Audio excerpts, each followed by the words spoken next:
Dutch shipbuilders revolutionized sailing. Amsterdam boasts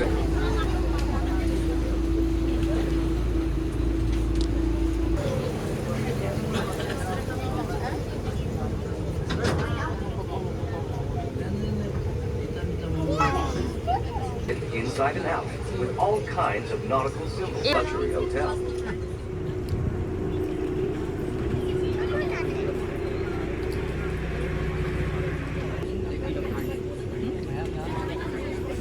To the right, to the left, Zollpark and the North Sea. Brick Tower coming up ahead of us is the medieval Mandelbahntower. An ideal lookout for sighting a mix of peat, sand, and soil is very soft. Because of this, the buildings were generally designed to be as light as possible. None were very tall, and they often had lots of windows. For stability to the air, they began to rot, and the buildings they supported sank and shivered. Today, water levels in and around the city are carefully controlled to minimize rotting. When new tiles are needed, they're made of concrete. Still, you'll see many a house with a before setting out to sea. The journeys were long and difficult, and not everyone returned.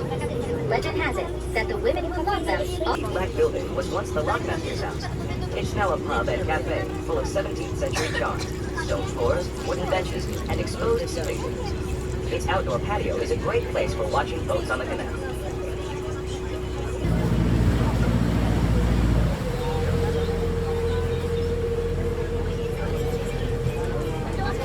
We're now on the Amstel River.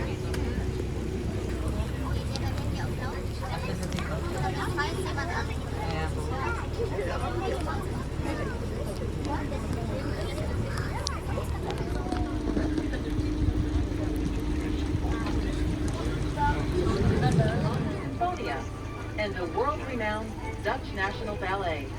The Dutch may be known for their tolerant attitude, but they also have strong opinions. This piece of architecture was met with heavy protests that have since simmered down. In fact, that's how it got its name, Stopera.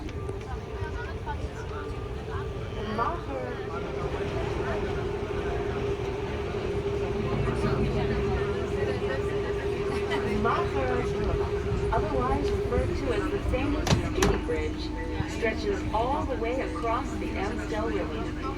Of Amsterdam's 1,500 or so bridges, this is the most famous. It dates back to the 17th century and was likely a narrow footbridge. Since then, it's been reconstructed more than once and grown wider and paved.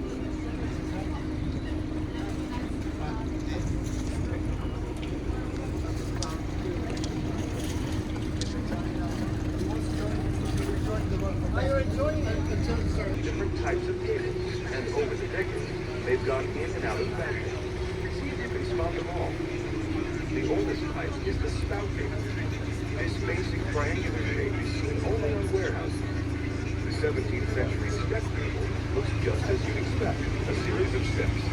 The neck cable is extreme. There's one thing that all gables have in common, the hoisting beam. Their cases were so narrow and steep that furniture and goods were lifted to the upper floors via the hoisting beam, along with a strong rope, a hook, and a pulley, frequent flood. There's a strong tradition of moving things this way, as even newly constructed houses have narrow... People build very small houses on very expensive places, make us very wide. I live 7 families over there. 9 little streets. Each street is a block long and full of quirky boutiques and specialty shops. Sandstone accent.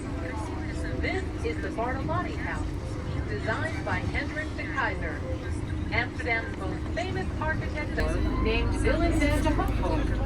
He changed his name to Bartolomé to honor an Italian relative who had left him a...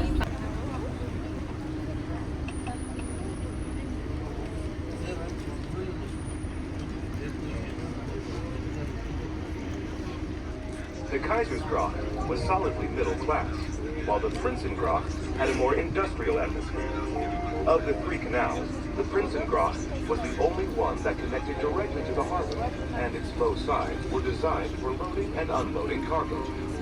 And so the farther you lived from the city center, the lower your social class. Today, this would no longer hold true.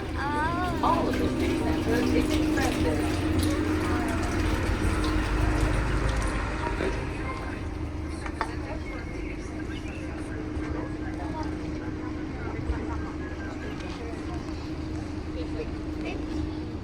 If you want to see older houses, then you have to go to the red light district.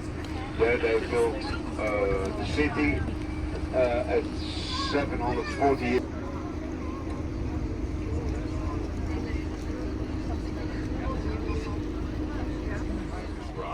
And the Prinsengracht, and used to form the northwest border of the city. With its arched bridges, many houseboats, and beautiful architecture, it's now one of the most picturesque waterways in the city. But that wasn't always the case. Many of the industries banned from residential areas ended up here. That included the smelly ones, like leather and whale oil processing, and of course, beer brewing, which gave the Brewers Canal its name. Because water quality was so poor, people turned to beer as a safer.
Ja, noch so ein paar Sachen vorab.